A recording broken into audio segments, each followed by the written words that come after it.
Ladies and gentlemen, my name is Paul Heyman, is quickly becoming one of my favorite all-time wrestling documentaries. Welcome back, everyone.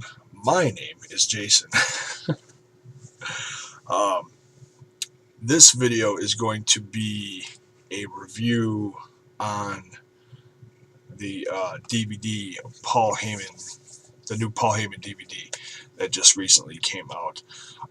I have not watched the whole thing front to back yet. It's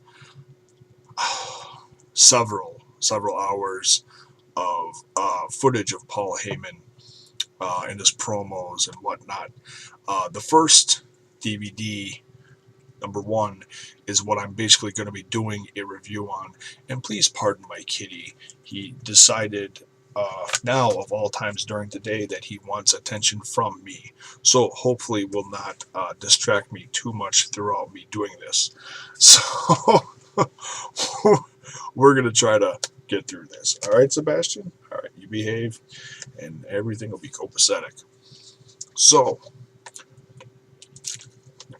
yeah, I'm not going to go through the entire 3 DVD set. That would just be ridiculous, because that's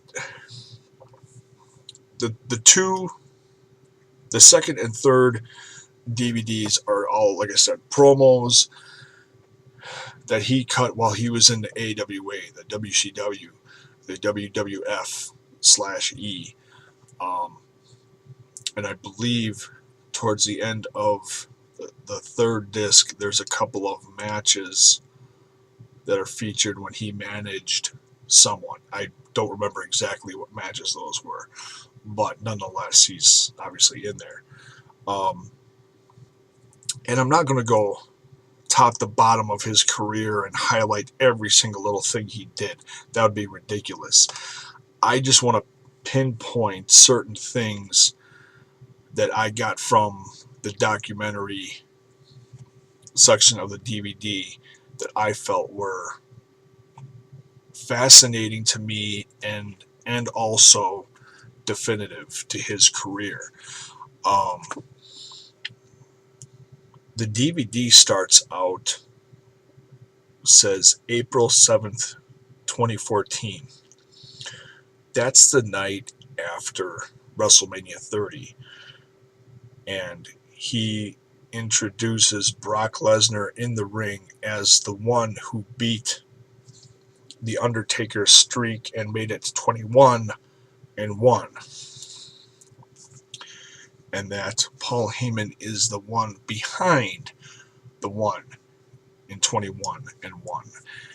And he's been doing that since April, on and off, with different characters. Brock Lesnar, he did it with Cesaro, and he's been doing it so well. You know, he's now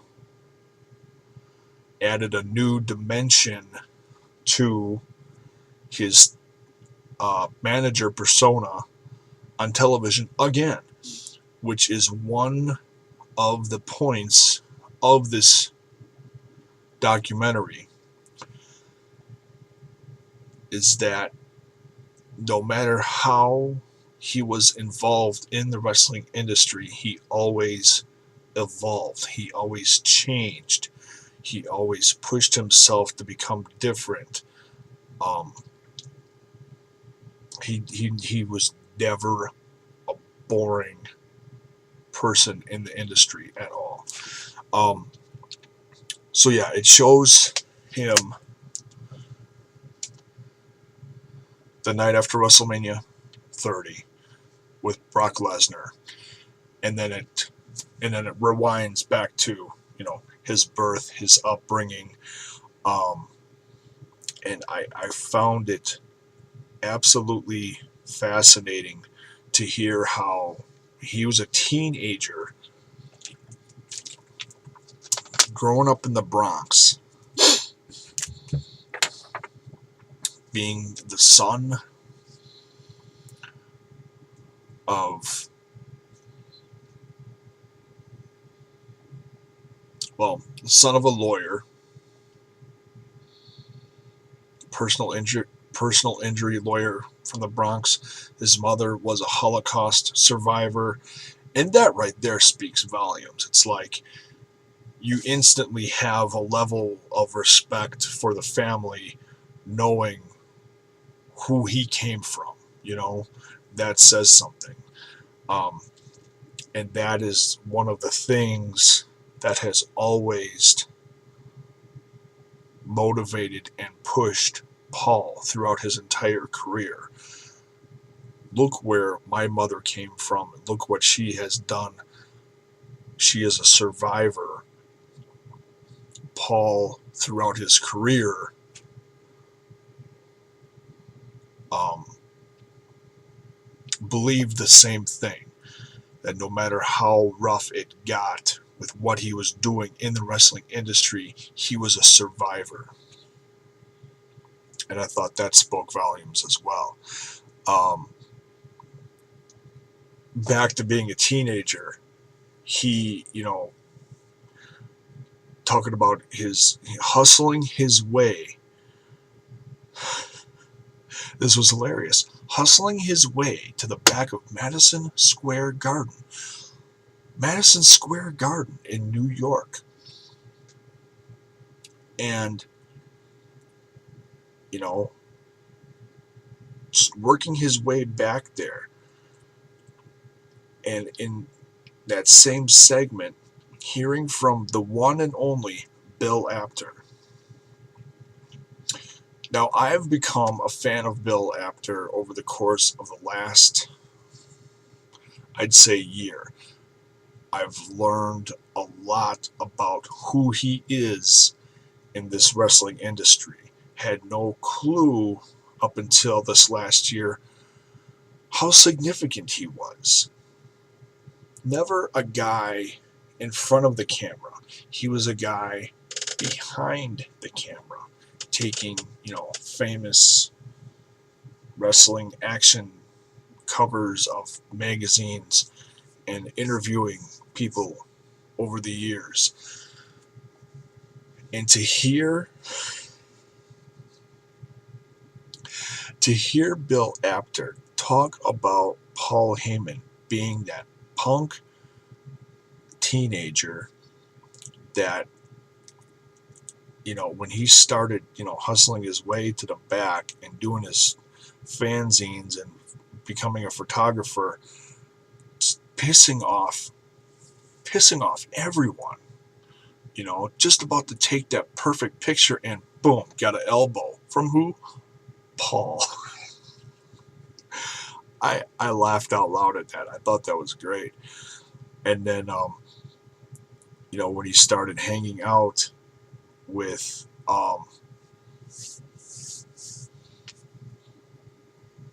Dusty Rhodes and learning from him, and his imitation of Dusty Rhodes was priceless, so entertaining, talking about that whole story and, sneaking in on these private meetings and somehow charmed his way up there and learned some more, becoming Paul E. Dangerously. And I remember being young. I have vivid memories of certain people in the wrestling industry when I was real little. I remember the name Paul E. Dangerously more than I knew the character himself, because I associated it with who he got it from, the movie that I enjoyed as a little boy, which was pretty racy back then. I remember it. Great movie, Johnny Dangerously, in the 80s. And Paul saying how he became, Paulie Dangerously, and learning his craft, going from all the different territories, He'd go here, he'd go there. It didn't work out for here. He'd get a call from so and so. Oh, well, why don't you go over here? You'll work out great. Going from, I know these are out of order. I'm just naming places he went to: AWA, Memphis, Florida. All these places before he hit it really big in the WCW, doing play-by-play with none other than Jim Ross. And I thought that was fascinating too, because I think so many Jim Ross fans learned about Jim Ross and respected him from the Attitude Era. But if you're an older fan like I am, you know that his tenure in the wrestling industry does go back a little further than that. He started out in the WCW, and Paul said he learned the most about being a character from doing play-by-play with Jim Ross. And it's so funny because he talks about being with Jim Ross in the WWE later in his career, some years later, and you see that combo back again years later and them bouncing off of each other. And it was the same, but it was different because it was on a different level. Paul later in his career, when he was put with Jim Ross, was just, poking that bear, So funny. The little segments they show in the documentary are great. I don't want to jump too far ahead. And then it went on to talk about how he came into ECW and first, was brought in as someone to just work with the talents. Ended up taking over for, is that Eddie Gilbert? I believe Eddie Gilbert, because he had issues. They didn't delve into that though. Just saying he had issues and lost his position in the company. So Paul, most graciously took it over, of course. And as where he really, really started to thrive. And what he did best was working with these young talents, developing them, and then hearing how, while he was in ECW, the relationship that he had with Vince McMahon, and putting to bed all the rumors about, Paul was on the payroll. And this, hearing these stories, I mean, I watched wrestling in the 80s. I watched the early WCW. I watched the Hulkamania era. All that stuff. And then I got away from it for a few years. Several years. About five. 5, give or take a few. And it was during that time that some of the most fascinating things was happening in wrestling.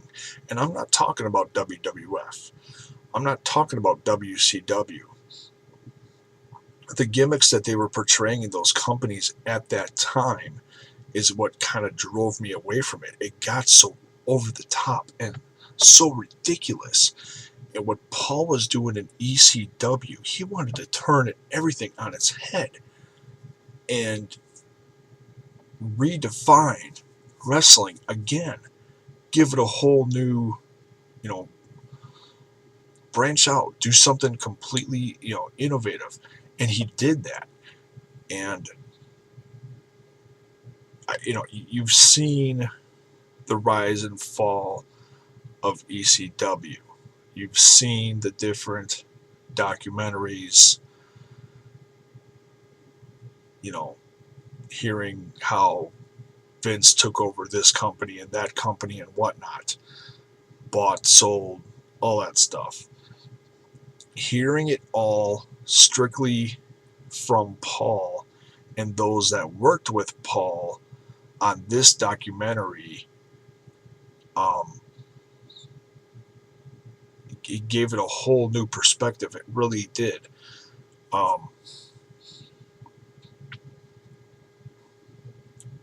And to hear it from the horse's mouth, the guy himself, Paul Heyman, what he went through, trying so hard to keep this beast afloat, was just, you know, in hearing this story, no matter how many times you've heard it, when you watch this documentary, you really feel for the guy. You get what he went through, you know, to keep it afloat, and just couldn't. It's just really something. And then 2001, joining the WWE, and how he protected all the wrestlers so that when he filed bankruptcy, it wouldn't go after all those wrestlers' monies. You know, and that right there, I think, speaks volumes about Paul. He could have been like, the ship is sunk, who cares? I'm going down, I'm taking everyone down with me. He didn't do that. He protected everyone underneath him as best as he could, it sounded like, anyways.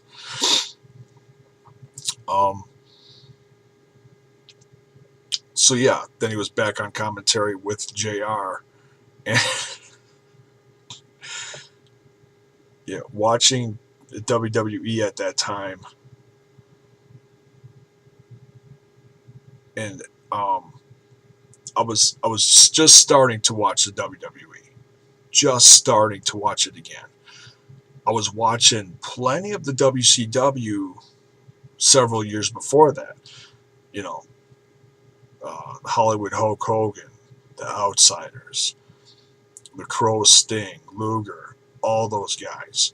The whole NWO, WCW thing is what I was watching. Okay, I didn't get into the ECW. I didn't know what that was.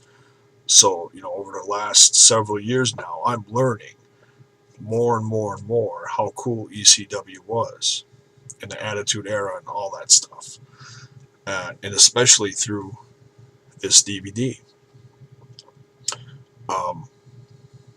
So yeah, joining the WWE 2001, and then going on to becoming the SmackDown head writer. That was fascinating to me as well. Hearing how he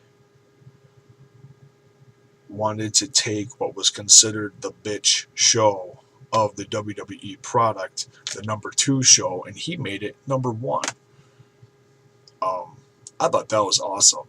I think that also speaks volumes of how good Paul Heyman was, and how he put that together and made it such a good show. And how good of a writer he truly is. And then all of a sudden, 2/3 away through this documentary, of all people that I did not think was going to end up on this DVD, is CM Punk. I was pleasantly surprised to find out that they included CM Punk on this DVD. Very pleasantly surprised, because when I talked about this DVD before it came out, I was unfortunately assuming, that CM Punk would not be included on this DVD. Well, I can tell you, folks, that he is on this DVD. He's on the latter third of it, talking about how he worked with Paul in Ohio Valley Wrestling. And it's kind of sad, because you knew Paul was good. No matter where they put Paul, he still thrived, no matter what he did in the WWE. commentating with Jim Ross, becoming a head writer for SmackDown. And they just started butting heads so much. So they, like you said, they probably looked at it as a demotion, or many others would have looked at him going down to Ohio Valley Wrestling as a demotion. Paul didn't look at it like that at all. He had the opportunity, once again, to work with a whole fresh crop of wrestlers, which is what he did in ECW, and he did it so well, and he got to do it again. So he was like, hey, whatever, put me down there. He was still enjoying it, and it showed how he worked with guys like CM Punk. And you forget who was all down there at that time. Beth Phoenix. You completely forget, who came up during that time. And how much he helped her. And, in that time, she was quite significant in the women's division. I say women's because I think that was before they did the whole diva thing. I'd rather call it the women's division anyways. But nonetheless, that's another topic for another time. And then talking about how they brought back ECW from the dead, did the one night stand, and Paul saying he wishes it would have been one and done. That's it. Do the one night stand, bring back the guys for nostalgia's sake, let the fans love it again for one night, and that's it. Cut it off. They brought it back and just killed it. It's sad. I enjoyed it for what it was worth, but I know the people that were involved in it were very frustrated, as it said in the documentary. You had this brand. It was such a great opportunity, and it just was done so horribly bad and wrong. And they showed, who was brought out on the first show was that zombie character. I mean, what the heck is that, really? You're going to develop new talent, and you bring out idiots like that were just embarrassing. And I remember seeing that the first night and watching that the first night that was on TV. And I was like, who the hell is this? I was excited to see the original ECW guys and the new guys that they were going to put out there too. Kevin Thorne, those guys.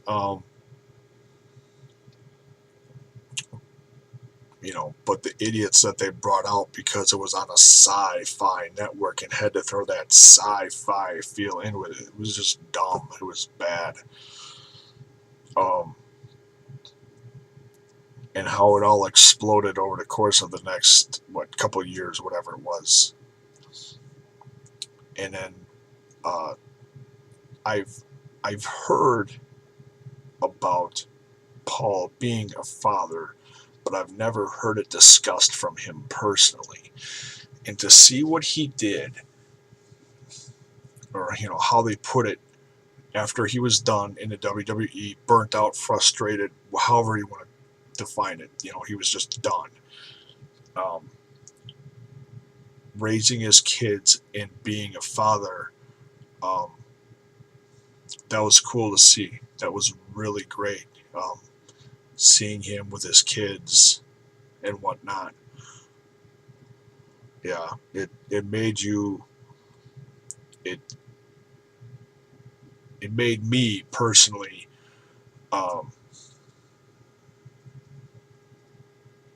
respect the man on a whole other level.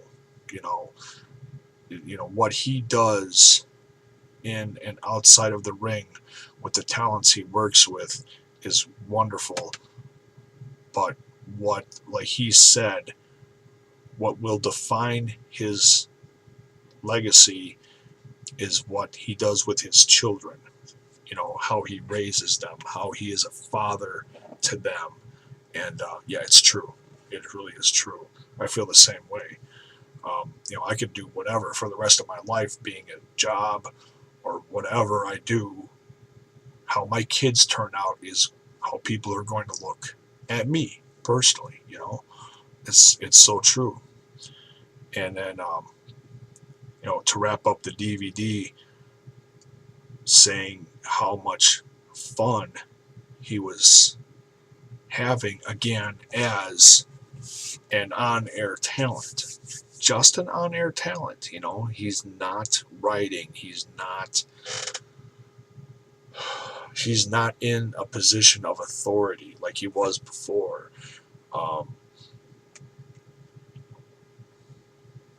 So he has that freedom, but he doesn't have that pressure on him. And yet he's still working with the younger talents. This next generation has showed him with guys like Cesaro, Ryback,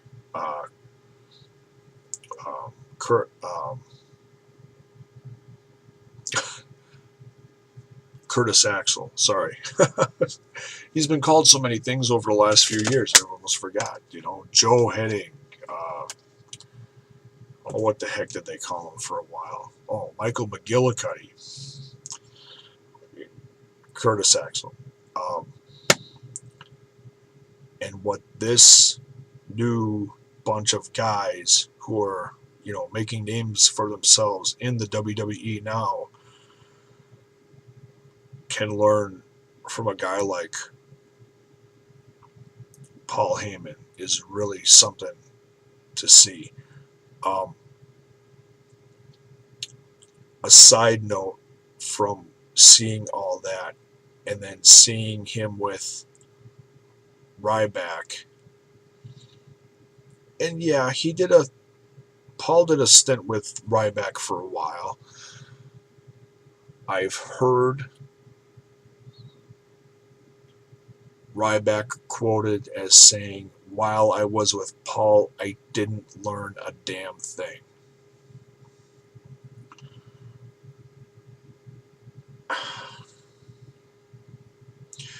After watching this DVD, this documentary, and seeing all the talent that Paul learned from, whether it be, Freddie Blassie, the Grand Wizard,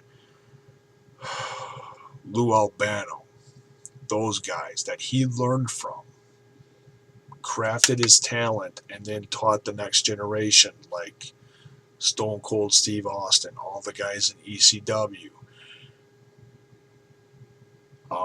working with the tag teams, the Midnight Express, all these guys throughout the 80s and 90s, helping talent, being a writer, whatever. The fact that Ryback has said that he didn't learn anything from Paul Heyman. Are you serious? Paul Heyman is just a wealth of wrestling industry knowledge. If you have an opportunity to get put with a guy like Paul Heyman and you say you have not learned from it, and you're like sour on it on top of that, I've heard him be all, whatever. I think that says something about Ryback. He's not one of my favorites. I've seen positives of him and I've seen negatives of him. I think the fact that he will openly admit that he didn't learn anything from Paul. Why? Why didn't you learn anything from Paul? I think in that matter, you have to put that one on Ryback. You have an opportunity And like I said at the end of the DVD, it, talked to guys like CM Punk, um, Natalia. Oh, there's so many that they talked to. Showed him with guys like Cesaro, talking with the guys from the Shield. Um, and last but not least, um, just interviewing skills of Renee Young. You know, she does so many interviews with Paul and how she learns from him to do her job. And she's quickly becoming one of who I think is one of the better interviewers in wrestling today. And she's really good, whether she's sitting behind the desk talking with the guys on play-by-play commentary or holding the mic in an interview. Renee Young is great. She really is. And the fact that she's taking that opportunity, you can tell who is taking the opportunity to learn from him. Obviously, guys like Ryback have not. That's pretty much everything in a nutshell. The whole DVD, front to back. Like I said, I didn't talk about absolutely everything. Just highlighted certain points. I put this. Obviously, if you're not a fan of CM Punk, you're not going to put it up there with it. But as far as, an interesting story in history of someone coming up in the industry, I put this right up there with the CM Punk DVD. Fascinating, in my opinion. Very well done. Very well done. Very educational as far as learning about one of the greatest. I'll say that, because Paul gets told so many times, more often than not, that he is the greatest manager of all time. And he hates that. I've heard him say recently in interviews that he hates being called that. Saying that he's one of the greatest is fine. Not the greatest. He won't agree with that, because there's so many that he learned from that I mentioned, before in this video, that he would probably say are better than he was. So, and it's a matter of opinion. Am I a Paul Heyman guy? Hell yeah. Yeah. Watching him throughout the years and seeing his character evolve. When you're a little kid, you don't notice stuff like that. I'm 40 years old now, and I know what I watched back then, and I know what I'm watching now. Yeah, it means something different now, because I'm a different wrestling fan than I was back then.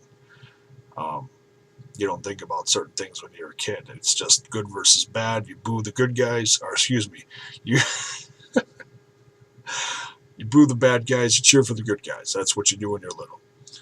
Now I'm like practically the opposite, because I look at the talent in the ring and or the mind behind the talent, like Zeb Coulter, Dutch Mantle, Paul Heyman, and you respect that talent as well. So yeah, this DVD, tremendous. Absolutely tremendous.